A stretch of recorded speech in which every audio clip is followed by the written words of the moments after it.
Now this is a roller coaster of a story, right? It's going to get dark, it's going to get a little bit of funny, and then it's going to get dark again. So it's about Iraq and it's about suicide bombers, so you can understand why it's kind of a dark story. First, let me give you some depressing stats. Iraq is once again falling apart. Last year, 9,000 people were killed in attacks, terrorist attacks. So we didn't solve anything over in Iraq. We created this Shia-Sunni war that still rages on, and they continue to kill one another. Now, just last month, it got worse. 1,000 people were killed in just 1 month. So the violence is picking up. Last November in Iraq, we had 50 suicide attacks. Now, it's, of course, both sides attacking one another, but we do have some Sunni terrorists who are in a group that's such a extreme group that the main branch of Al-Qaeda has disavowed them. Now, these guys are fighting in Iraq and Syria, and they drive a lot of the suicide bombings. So now, if you're going to do suicide bombings, well, you got to teach people how to do suicide bombings, right?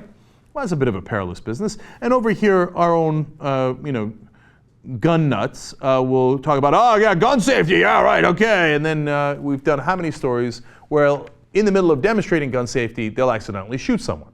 Now, it's a little different when you've got a suicide vest on. So apparently one of their top instructors, which is already funny, if he's such a top instructor, why didn't he go in the field and already blow himself up? You know, you always wonder with those guys who are telling you how to put on the suicide vest, hey, why don't you put it on first and let me see how that goes, right?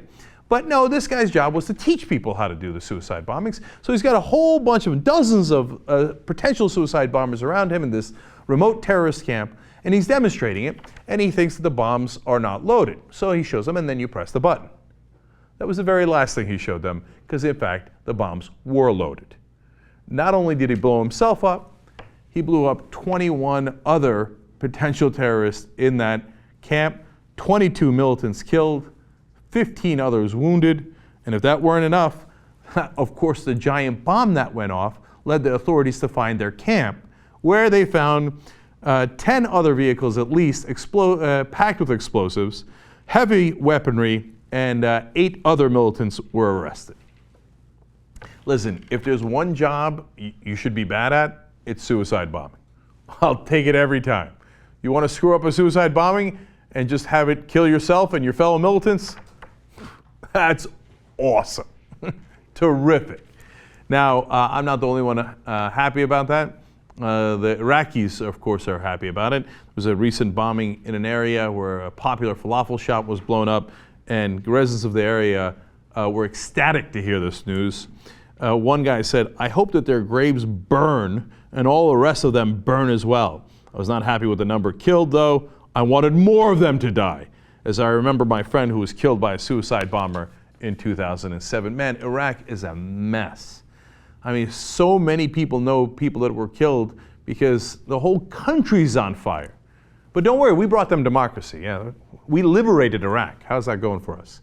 Finally, Rod Hashim, who works at a counter at a liquor store that near the falafel shop that was blown up, says, what happened today was not death, but it was life to us.